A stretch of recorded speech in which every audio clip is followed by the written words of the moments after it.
Hello everyone and welcome to the den, and today we're going to be making chicken stock. Tomorrow we'll be canning it, but today we're going to let it cook all day long and really reduce down so it's a good and flavorful stock. It's great to have on your pantry shelf. Chicken stock is one of those things where you can use it in so many different recipes, but it's also good for if you just need it, like if you weren't feeling well or something. Chicken stock's great to have on hand. Chicken broth is also good to have on hand, beef broth, whatever. But I already have most of the stuff in my pot. If you see right there, my canner is already going with potatoes. I am also going to be doing my canning carrots video today, so I had to get my potatoes done first. So I have a video on canning potatoes already. I will link that up above. But for today, right now, let me show you what's going on in my stock pot. Alright, so here's my stock pot, and I have my ingredients, a lot of my ingredients already in there.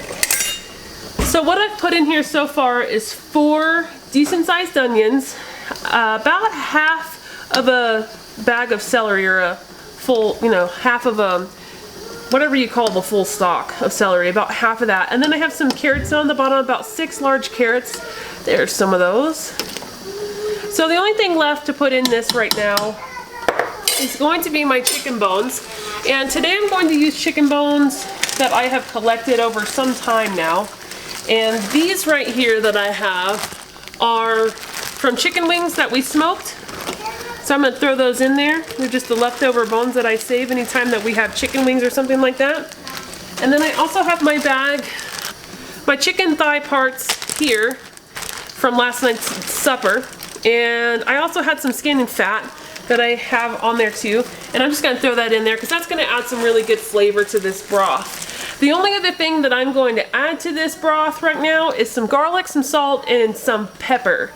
I think I have peppercorns. Peppercorns are better, but there's going to be a lot of seasoning in here from the rub on the smoked wings, as well as when I cook chicken thighs on the stove, I put like a rub on those too.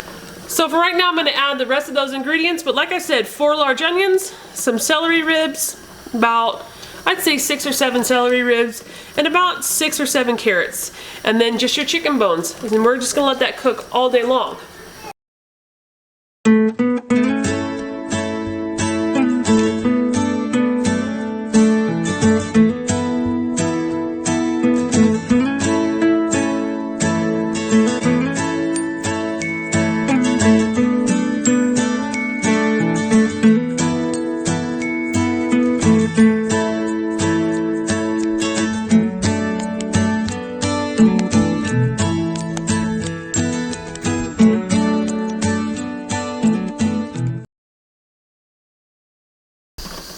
Alright, so the only other things I'm going to add, I don't know where my peppercorns are, but there is a lot of seasoning already on those chicken parts. So I'm going to add 2 tablespoons of salt in here. Oops, a little more than 2 tablespoons. And then I'm also going to do about 3 to 4 tablespoons of minced garlic.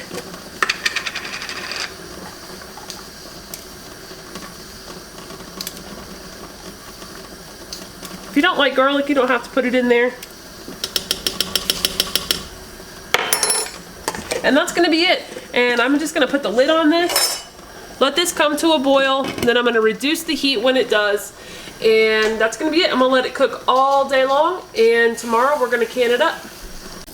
Alright guys, so quick chicken stock update. This has been going for, oh geez, probably at least 5 hours now. And it's reduced some, and I kind of want it to reduce down even more. I would like to get 7 quarts. This is a 20 quart pot, so we're at least at 10 quarts now, but if you removed all of the solids, we're probably going to be pretty close. So I'm still going to let this reduce though, because that'll just intensify the flavor. But after about 5 hours, you can see everything is translucent. The onions are translucent. The carrots are easily smashable, so they're releasing good amount of flavor. So I'm just gonna let this keep doing its thing. Like I said, we're about 5 hours in, and I will take this off sometime.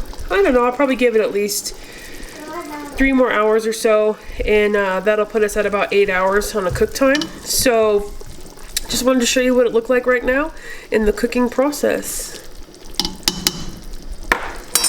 Hello everyone, and today is the day after I made my chicken stock, and as you can see inside here I have a layer of fat that I'm gonna skim off.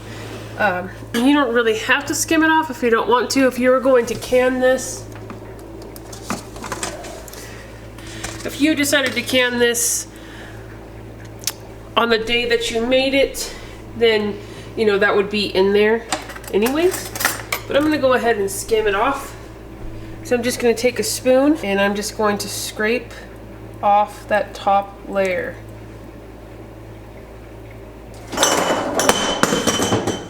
My cat is a dummy. Pumpkin, get out of here.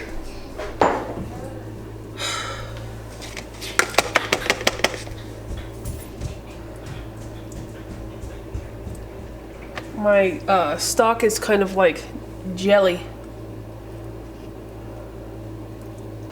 Okay, so I've got most of the fat skimmed off, and then I'm just gonna put my stock back into a pot and warm it up. So I'm gonna keep that on medium heat, and that's what I'm gonna do right now. I'm just gonna pour this into my stock pot to get it warmed up.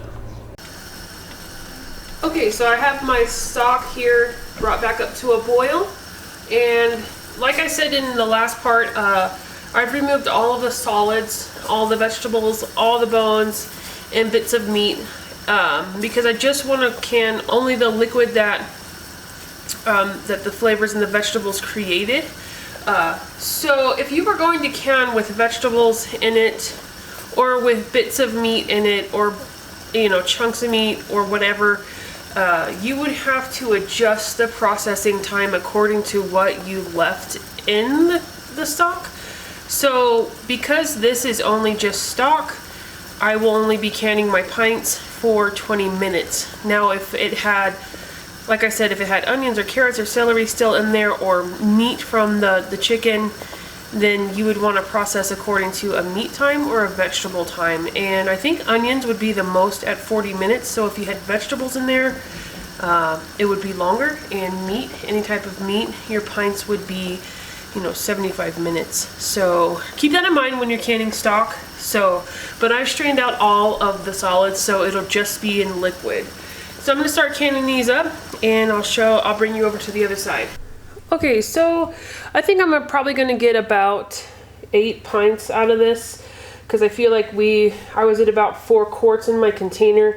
So it should yield me about 8 pints. This is like almost a concentrated stock because I let it cook for a really long time because I really wanted to develop that flavor. So if I have to add a little water to any of my pint jars to top them off, I'm not going to be afraid to do so because it's really not going to affect the flavor. And that would only be in the case if I had to add a small amount of water. But we're going to see how it goes here. And so right now I'm going to start jarring this up. And all you really need is a ladle, which I have my ladle, and a funnel in your jars. So let's start jarring it up. So be very careful when you're doing this because it is very hot. I mean, this liquid is at boiling.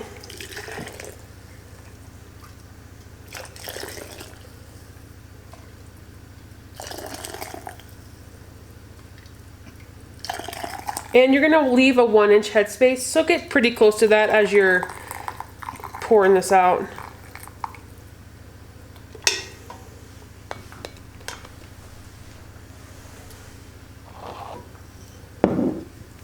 Okay, so I'm just going to continue filling my jars, and then when it's time to go to the next step, come back. Alright, so we're all jarred up here, and you just want to check your headspace. You can eyeball it if you're really used to doing headspace lines, but you want to use your tool. And like mine, like I said before in my other videos, it has teeth on it, and they tell you just where to measure. So 1-inch headspace for this, so it's going to be this bottom tooth, and you just set that on the rim of the jar. And you just go around all your jars and make sure your headspace looks good. And mine all do. And so now we're going to go ahead and clean our rims. So here's my vinegar wipe. Just want to go around the rims. I am using vinegar, like I said, because there is going to be a fat content in this. There was meat and chicken bones in here. So just make sure you clean your rims. If you haven't checked your rims during the cleaning process, just make sure there's no nicks, cuts, cracks in your jars. You don't want anything to prevent a good seal. So that's it for now. We're going to put our lids on now.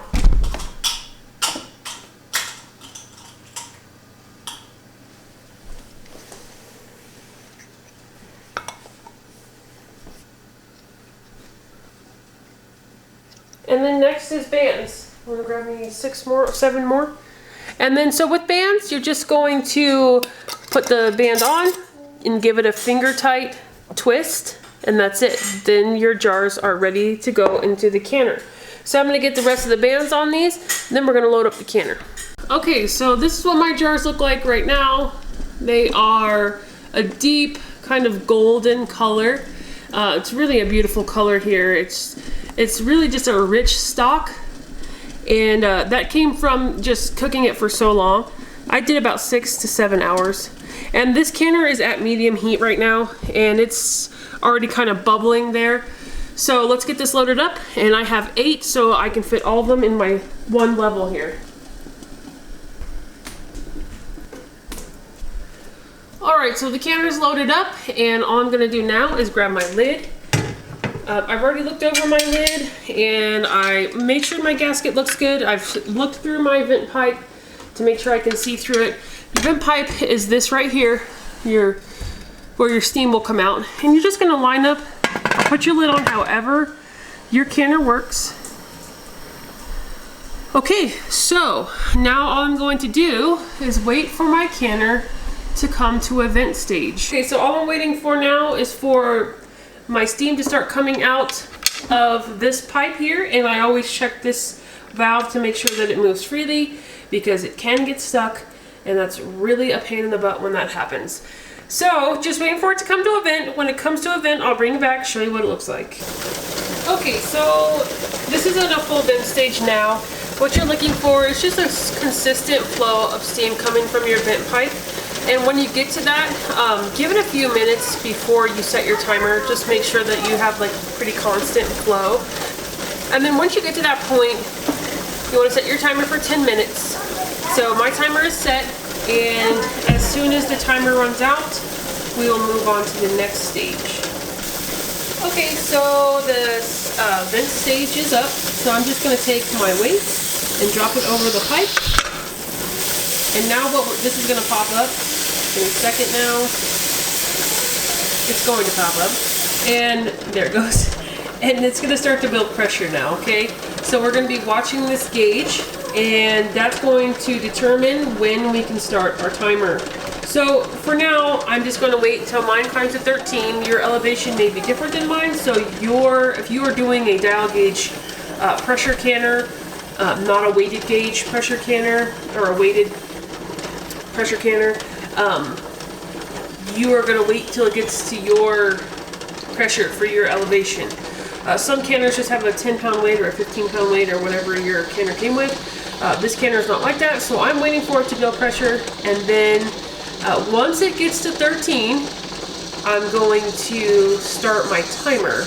And because I'm canning pints of stock, my timer will be set for 20 minutes, but I can't set my timer until we get to the right amount of pressure in this canner. So once I get there, I will bring you back and show you that we're at the right pressure, and I will start my timer.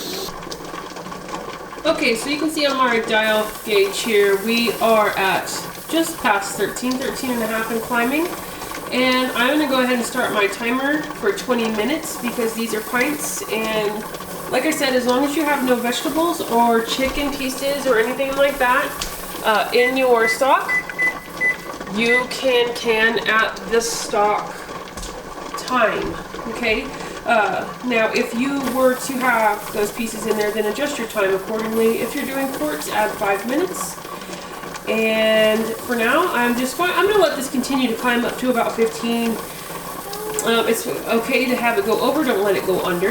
If you let your dial gauge go under your pressure point, then you will have to get it back up to pressure and restart your timer all over again, and nobody wants to do that. So definitely keep an eye on your pressure while it's processing, and that's what I'm going to do. We are 1 minute down, 19 more to go.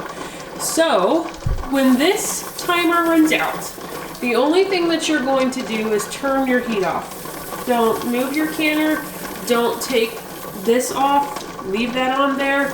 Don't touch the canner at all, just only turn your heat off. So when my 20 minutes expires, that's all I'm gonna do.